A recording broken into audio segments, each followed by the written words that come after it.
खुद से जीतने की जिद है मुझे, खुद को ही हराना है। खुद से जीतने की जिद है मुझे, खुद को ही हराना है।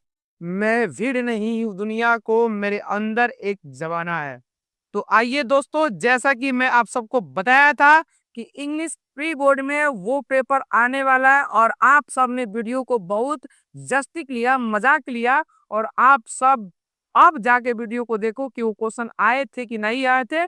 और वैसे ही मैं आज वीडियो बनाने जा रहा हूँ मैथ, जिससे बहुत बच्चे घबराते हैं कि मुझे मैथ नहीं आता है। तो मैं आपके सामने अभी अवेलेबल हूँ, हाजिर हूँ। आप सब देखो कि मैथ का यही पेपर सन यानी कह सकते हैं कि सोमवार के दिन 19/1/2026 के दिन आपके प्री बोर्ड में मिलने वाला है। अगर आपको विश्वास नहीं हो तो पेपर देके आना मेरे दोस्त, फिर एक बार इंग्लिश की तरफ पछता कर वीडियो को देखना, और फिर सोचना कि काश मैं इस यूट्यूब चैनल से पढ़ लिया होता और मैं सॉल्व कर लिए होते तो आज मैं प्रॉब्लम फेस नहीं होता। तो आइए ये क्वेश्चन देखिए, आप सब देखो और यूट्यूब चैनल पे बने रहो। ऐसे बहुत सारे क्वेश्चन आपको मिलेंगे। ये क्लास 10 प्री बोर्ड 2026 में 100% आने वाला है 19/1/2026 के दिन। ये तो फिक्स है कि आने ही वाला है। यानी कि बोर्ड एग्जाम ऑब्जेक्टिव क्वेश्चन कितने क्वेश्चन है, कम से कम इस पे हम 10 क्वेश्चन लेके आए। 10 नहीं बल्कि 20 क्वेश्चन इस वीडियो में बताने वाले हैं मेरे दोस्त, और 20 के 20 क्वेश्चन आप करके आओगे, इसकी 100% गारंटी। बिना रुके हम वीडियो को हल करते हैं। देखिए पहला क्वेश्चन कह रहा है कि 2 पे पावर 3 × 3 × 5 तथा 2 पे पावर 3 × 3 का एलसीएम होगा। एलसीएम का मतलब होता है लोएस्ट कॉमन मल्टीप्लाई। यहाँ ध्यान से देखना है कि दो टो नंबर दिए गए हैं। कुछ बच्चे इनका करेंगे क्या, कुछ बच्चे इनका ये करेंगे कि 2 का क्यों निकालेंगे 8, फिर 3 से मल्टीप्लाई कराएंगे। इनमें केवल मैं कह रहा हूँ एलसीएम कॉमन रूट। देखो इसमें ये मिल रहा है, तो 2 2 2 4 4 2 क्या होता है 8, और 3 मिल रहा है तो हो जाएगा 3, और 5 सिंगल बच गया, लिख लो। 8 3 24, और 24 5 जा होता है 120, यानी कि 120 वाला ऑप्शन क्या हो जाएगा, सही हो जाएगा। विकल्प नंबर सी वाला ऑप्शन क्या है, सही है।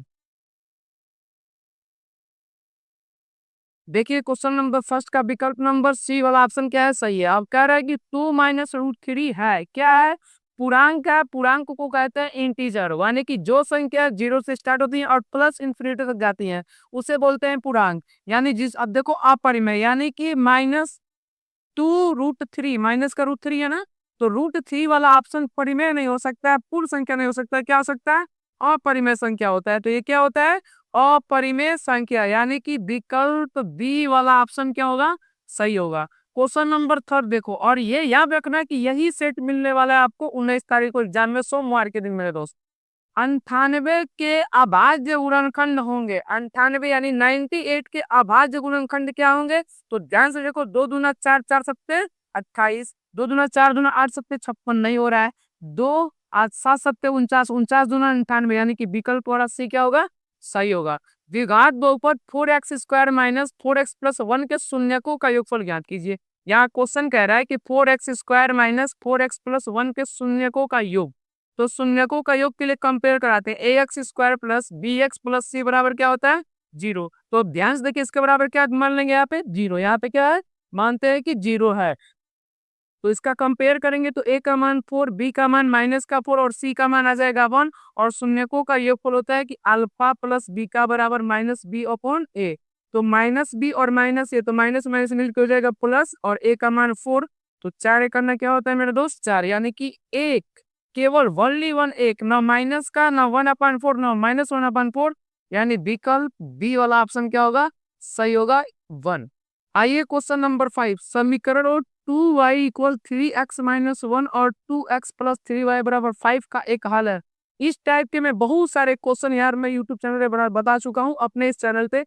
तो आप सब जाते मेरे यूट्यूब चैनल पे इस क्वेश्चन को देख सकते हो, और देखो कितने आसान तरीके से मैं बता देना चाहता हूँ। मैं बताया था कि लेफ्ट हैंड और राइट हैंड में जो आप x और y का वैल्यू लेंगे, और जिससे लेफ्ट हैंड राइट हैंड के बराबर आ जाएगा, वही वाला विकल्प क्या होगा, सही होगा। तो आप देखिए अगर 0 लेते हैं तो ऑलरेडी 0 हो जाएगा, तो मान बराबर होने वाला नहीं है। 1/3 लेंगे तो 1/3 2/3 हो जाएगा, 0 लेंगे तो 0 हो जाएगा, इसलिए भी मान सही नहीं है। हम ऑप्शन डायरेक्ट चेक करते हैं सी वाला। अगर 1 रखते हैं तो यहाँ पे 2 1 जा 1, और ये हो जाएगा 3 में 1 - 1, तो 2 1 जा 2, 3 1 जा 3 -1 यानी कि 3 में से 1 गया, क्या बच गया 2, यानी कि लेफ्ट हैंड जो राइट हैंड के क्या है बराबर आ रहा है, इसलिए ये वाला विकल्प क्या हो जाएगा सही हो जाएगा, विकल्प नंबर सी। विकल्प नंबर सी वाला ऑप्शन क्या हो जाएगा आपका सही हो जाएगा। समीकरण 2x² प्लस 5x+4 बराबर 0 के मूल होंगे। देखिए मूल वाले क्वेश्चन में कुछ बच्चे डिफरेंस हो जाते हैं, तो यानी कि कह सकते हैं कंफ्यूज हो जाते हैं, तो कंफ्यूज होना नहीं है आपको, मूल वाले क्वेश्चन बहुत आसान है। देखिए यहाँ पे कह रहा है कि 2x² प्लस 5x+4 बराबर 0, कंपेयर करते हैं, ए का मान हो जाएगा 2, बी का मान हो जाएगा 5 और सी का मान आपका हो जाएगा प्लस का 4। आप फार्मूला होता है अधिकतर डी बराबर B square minus 4ac। D B का मान है 5, तो 5 का स्क्वायर माइनस 4 मल्टीप्लाई ए का मान है 2, इसका मान है 4, ये हो जाएगा 5 बच्चे कितना होता है 25, 4 दूना 8, 8 चौको कितना होता है 32, तो वो कटेगा तो माइनस का 7, यानी डी का जो मान है -7 है, यानी कह सकते हैं कि जो डी है वो -7 से क्या है बड़ा है, इसलिए ये वास्तविक नहीं होंगे, ये वास्तविक नहीं होंगे, तो विकल्प नंबर सी वाला ऑप्शन क्या होगा सही, ये वास्तविक नहीं होंगे। आइए क्वेश्चन नंबर 8 आप देखिए, यदि सॉरी 8 नहीं 7 है, यानी यदि x² -1/9 = 0 है तो x का मान बताइए। हम बताए थे कि जब भी स्क्वायर मिले, जब भी यहाँ पे स्क्वायर मिले, यहाँ पे देखिए, यानी कह रहा है इधर देखिए, आप सब बहुत अच्छे से बने रहो क्योंकि अभी आपको 20 नंबर लाने हैं, तो थोड़ा सा समय तो देना ही पड़ेगा मेरे दोस्त। यानी x² -1/9 = 0, अब स्क्वायर माइनस का इधर आएगा तो प्लस का, जब संख्याएं स्क्वायर हटता है तो रूट में चली जाती है, और जब रूट से कोई वैल्यू निकलता है तो प्लस माइनस लिख के लिखते हैं 1/3, 1/3, क्योंकि 9 का स्क्वायर क्या होता है 3 होता है, यानी विकल्प नंबर सी वाला ऑप्शन क्या होगा आपका सही होगा, इसमें विकल्प नंबर सी वाला ऑप्शन क्या होगा सही होगा। आइए क्वेश्चन नंबर 8 को सॉल्व करते हैं और देखते हैं कि इसका विकल्प कौन सा सही होने वाला है। बिंदु -3 और -5, बिंदु -3 -5 की मूल बिंदु से, और मूल बिंदु का कोऑर्डिनेट होता है 0,0, 0,0 और ये हो जाएगा x1, यानी -3, -5, यानी कह सकते हैं दोनों का डिस्टेंस, यानी कि -3 का स्क्वायर प्लस -5 का स्क्वायर करके, और कर लीजिए रूट में 3 का स्क्वायर 5 का स्क्वायर 25, और 25 9 कितना होता है 34। ऑलरेडी विकल्प नंबर वाला कौन सा हो जाएगा विकल्प नंबर बी, माइनस का नहीं बल्कि पॉजिटिव का बाबू मेरा दोस्त, तो ये पॉजिटिव वाला ऑप्शन विकल्प नंबर डी वाला ऑप्शन क्या होगा सही होगा, विकल्प नंबर बी वाले। और आपको जैसा कि मैं बताया था कि खुले वीडियो बनाने में प्रॉब्लम फेस हो रहा है, लेकिन आपको थोड़ा सा भी वो नहीं करना, आइए आराम से आप देखिए मेरे चैनल पे। यदि त्रिभुज पी क्यू आर और त्रिभुज एक्स वाई जेड दो समरूप त्रिभुज हैं, यानी कि समरूप का मतलब होता है आकृतियां एक जैसी होती हैं, लेकिन माप क्या होता है अलग अलग होता है, यानी उसका मेजरमेंट अलग अलग होता है। अगर दोनों का माप और आकार दोनों सेम हो तो उस आकृति को सर्वांग सम कहते हैं। देखिए इसमें कह रहा है कि हम डायरेक्ट लगा दे रहे हैं कोण P प्लस कोण Y प्लस कोण R बराबर कितना डिग्री होता है, त्रिभुज के तीनों कोणों का मान 180 डिग्री होता है, तो P का मान कितना डिग्री 49 अंश, प्लस इसका मान कितना दिया है 57 अंश, इसका मान पूछ रहा है, ये हो जाएगा 180, जोड़ेंगे तो 7 9 7 16 का 4 से 1 5 9 1 10 106 अंश, प्लस हो जाएगा कोण R बराबर 180, तो कोण R बराबर 180 में से 106 को घटा देंगे तो कोण R जो बचेगा आपका कितना बच जाएगा 74 डिग्री। ऑप्शन देखो कौन सही है, यानी विकल्प नंबर इसमें भी सी है, वो तेरी सी वाले विकल्प बहुत सारे क्वेश्चन सही है, आप देख सकते हो यहाँ पे पहला का भी सी, दूसरे का भी, फिर तीसरे का सी, फिर चौथे का भी, फिर पांचवे का सी, और फिर छठवें का भी सी है, सातवें का भी सी है, गजब की बात है, और आठवां का भी, और फिर नौवे क्या हो गया सी। यम विकल्प सी वाला, यानी कि सी का मतलब सही होने वाला है, आप एग्जाम में 4 के आने वाला एकदम गारंटी है मेरे दोस्त। अब देखो ए बिंदु क्यू से वृत्त पर स्पर्श रेखा की लंबाई 24 सेंटीमीटर और बिंदु क्यू की वृत्त से केंद्र से दूरी 25 सेंटीमीटर है, तो वृत्त की त्रिज्या होंगी, आप सब आराम से निकाल सकते हो कि वृत्त का त्रिज्या निकालना है, तो स्पर्श वाला 24, तो 24 का स्क्वायर कितना होता है 576, 25 से कितना होता है 100 आराम से माइनस कर लो, 15 में से 6 गया बचेगा 9, 11 11 में से 4 गया, सॉरी 7 गया, कितना बचेगा 4, और 7 का स्क्वायर कितना होता है 49, यानी विकल्प नंबर ए वाला ऑप्शन क्या होगा सही होगा। आप बहुत डिस्टर्ब होंगे इसके लिए, ताकि गाड़ी और भैंस बहुत सारी आ रही हैं, हल्ला भी हो रहा है। आइए मिलते हैं क्वेश्चन नंबर 11 के साथ।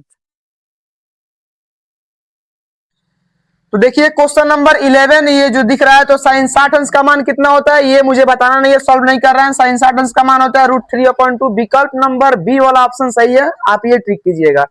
कह रहा है यदि साइन ए बराबर 4/5 तो टेन ए का मान बताइए। साइन ए यानी कि आप जानते हो कि यल ए यल यानी कि लाल बट्टा काका, तो आप पढ़े ही होगे, यानी कि साइन थीटा बराबर होता है लंब बट्टा कर्ण, यानी लंब का मान हो जाएगा इसमें 4 और कर्ण का मान हो जाएगा 5। तो 5 का स्क्वायर 25, 4 का स्क्वायर 16, 25 में 16 गया बचेगा 9, और 3 का स्क्वायर कितना होता है 9, यानी कि आधार निकल के आ जाएगा 3, और टेन थीटा बराबर क्या होता है लंब बट्टा आधार, यानी लंब हो जाएगा 3, सॉरी लंब हो जाएगा 4, आधार क्या हो जाएगा 3, आधार क्या हो जाएगा 3, यानी लंब बट्टा आधार हो जाएगा 3 4/3। विकल्प नंबर सी वाला ऑप्शन क्या हो जाएगा आपका सही हो जाएगा। बिना सॉल्व किए आपका ऑप्शन क्या हो जाएगा सही हो जाएगा, टिक कर देना है। वैसे क्वेश्चन नंबर 13 कह रहा है कि 1 माइनस कॉस स्क्वायर का मान होता है 1 माइनस कॉस स्क्वायर, यानी फार्मूला होता है कि sine square theta plus cos square theta बराबर होता है 1। तो साइन स्क्वायर थीटा बराबर 1 माइनस कॉस स्क्वायर थीटा, तो थीटा के जगह पे ए दिया है, तो 1 माइनस कॉस स्क्वायर बराबर क्या होता है साइन स्क्वायर ए, क्या होता है साइन स्क्वायर ए, यानी विकल्प नंबर बी वाला ऑप्शन क्या हो जाएगा सही हो जाएगा। विकल्प बी वाला ऑप्शन क्या हो जाएगा सही हो जाएगा बिल्कुल। अब देखिए क्वेश्चन नंबर 14 कह रहा है कि कोसेक स्क्वायर ए माइनस कॉट स्क्वायर ए का मान होगा। तो ये ऑलरेडी फार्मूला है बाबू कि कोसेक स्क्वायर ए माइनस कॉट स्क्वायर ए बराबर क्या होता है 1, यानी इसमें भी विकल्प बी। और मेजर फैक्ट की बात है कि इसमें भी विकल्प नंबर बी, 11 में भी, 12 में भी, यानी कि 13 में भी बी है, और 14 में भी बी वाला ऑप्शन है, यानी बस 12वां में सी है। और ये मेजर फैक्ट आप याद रखिएगा। यहाँ पे 12 सेंटीमीटर त्रिज्या वाले एक वृत्त के त्रिज्य खंड का क्षेत्रफल क्या होगा जिसका कोण 60 अंश है। ये तो निकालना पड़ेगा क्योंकि थीटा का मान कितना हो जाएगा 60 अंश, और थीटा का मान कितना 60 अंश। ध्यान से देखिएगा यहाँ पे, यानी कि आर बराबर त्रिज्या कितना दिया है 12 सेंटीमीटर, और थीटा का जो मान होगा 60 अंश। और कह रहा है त्रिज्य खंड, तो त्रिज्य खंड का जो फार्मूला होता है वो होता है theta upon 360 degree, theta upon 360 degree pi R square. तो थीटा का मान कितना है 60 अंश, ये हो जाएगा 360, पाई का मान भर लो 22/7, या फिर पाई दिया तो पाई का मान मत भरिए, पाई को वैसे रहने दो। आर का मान कितना है 12, तो 12 का स्क्वायर कर लो, इसको काट लो, 6 1 6 36, पाई है 12 का स्क्वायर होता है 144, तो ये हो जाएगा 6, यानी 2 से काट दो 2 से 14, और 2 दूना क्या हो जाएगा 4, 2 3 6, और किससे काट दो 3 3 दूना 6, 3 चौको 12, यानी बच जाएगा आपका 24 पाई सेंटीमीटर स्क्वायर, 24 पाई सेंटीमीटर स्क्वायर। यानी विकल्प नंबर सेंटीमीटर स्क्वायर नहीं दिया है तो कोई दिक्कत नहीं, लेकिन क्षेत्रफल क्या होगा, तो क्षेत्रफल के लिए तो सेंटीमीटर स्क्वायर लगता है, इसमें सेंटीमीटर स्क्वायर लगा के आएगा। तो विकल्प नंबर सी वाला ऑप्शन क्या हो जाएगा आपका सही हो जाएगा। विकल्प नंबर सी वाला option is the right answer. Question number 16, यदि 5 सेंटीमीटर भुजा के दो घन, अब 5 सेंटीमीटर वाले भुजा के दो घन होंगे तो घन का फिगर ऐसे रहता है। तो दो घन जब बनाएंगे आप, दो घन, कितने घन कम से कम 2, तो ऐड करोगे तो आप इतना जानते हो कि 2, यानी कि इसकी लंबाई यल का मान कितना हो जाएगा 10, 5 और 5 कितना होता है 10, और चौड़ाई और ऊंचाई तो वही रहने वाला है 5 ही रहने वाला है। तो फार्मूला क्या होता है 2 कोष्ट में लंबाई, यानी कि लंबाई धन चौड़ाई LB plus BH plus HL। Formula भर लो, यहाँ पे L का मान है 10 गुणे 5 प्लस 5 गुणे 5 प्लस 5 गुणे हो जाएगा 10, ये हो जाएगा 2 5 दाम में 50 प्लस 5 25 25 प्लस 50, 2 50 50 100 हो जाएगा 125, तो 125 गुना कितना होता है 250 सेंटीमीटर स्क्वायर, 250। विकल्प नंबर सी वाला ऑप्शन क्या हो जाएगा सही हो जाएगा, 250 वाला ऑप्शन क्या हो जाएगा सही हो जाएगा। आइए क्वेश्चन नंबर 70 को देखते हैं। कह रहा है कि किसी सिक्के को एक बार उछालने पर, किसी सिक्के को एक बार उछालने पर ऊपर शीर्ष आने की प्रायिकता, यानी शीर्ष का मतलब होता है हेड। अगर एक सिक्के को खटाक से उछाले तो हेड भी आ सकता है टेल भी आ सकता है। तो एक सिक्के को कह रहा है कि एक बार उछालने पर हेड भी आ सकता है, तो एक बार उछालेंगे और 2 परिणाम आता है, कुल परिणाम बटा अनुकूल परिणाम, यानी अनुकूल परिणाम को ऊपर लिखते हैं और कुल परिणाम को नीचे, यानी विकल्प नंबर सी वाला ऑप्शन क्या हो जाएगा आपका सही होगा। और ज्यादातर आपको यही मिल रहा है कि विकल्प नंबर सी, विकल्प नंबर सी, विकल्प नंबर सी, विकल्प नंबर सी। तो ये याद रखिएगा कि विकल्प सी वाला ऑप्शन बहुत ज्यादा मिल रहा है आपको, तो विकल्प सी पे ही चांसेस रखने होंगे, आपको ये सॉल्व करना होगा, फिक्स गारंटी है। देखिए यहाँ पे कह रहे हैं कि एक थैले में 3 लाल 5 काली गेंद है। इस थैले में से यदि एक गेंद को यदृच्छा निकाली जाती है तो इसके लाल गेंद होने की प्रायिकता ज्ञात कीजिए। देखिए प्रोबेबिलिटी चैप्टर में बहुत टफ पढ़ा दूंगा अगले बार, मतलब कह सकते हैं कि अप्रैल से मेरे चैनल पे प्लेलिस्ट वीडियो मिलेंगी और मैं बहुत अच्छे से क्लोज करूंगा, बहुत अच्छे से बनाऊंगा। तो एक थैले में यानी दोनों को जोड़ लो, 3 लाल और 5 काली, तो 3 और 5 कितने होते हैं 8, तो कुल परिणाम हो जाएगा 8। तो 8 और किस गेंद को निकाला जा रहा है लाल, लाल गेंद कितना है 3, तो 3/8 यानी विकल्प नंबर सी वाला ऑप्शन भी सही होगा। इस क्वेश्चन को इरेज कर और फटाक से मैं बनाता हूं, 2 क्वेश्चन और बता के वीडियो को समाप्त करते हैं। देखिए तो मैं उस वीडियो में बताया था और जब तक स्पेस न मिल सका, लेकिन अभी ये क्वेश्चन नंबर 19 हम सॉल्व कर रहे हैं कि निम्नलिखित सारणी का माध्य पूछा है। तो माध्य को हम लिखते हैं किससे, यानी कि x पे बार, इससे लिखते हैं और फार्मूला क्या होता है सिग्मा एफ एक्स अपॉन क्या होता है सिग्मा एफ। इसके लिए हमको मध्यमान निकालना पड़ता है, मध्यमान निकालकर मल्टीप्लाई करते हैं। आप इतना जानते हो फर्स्ट क्लास।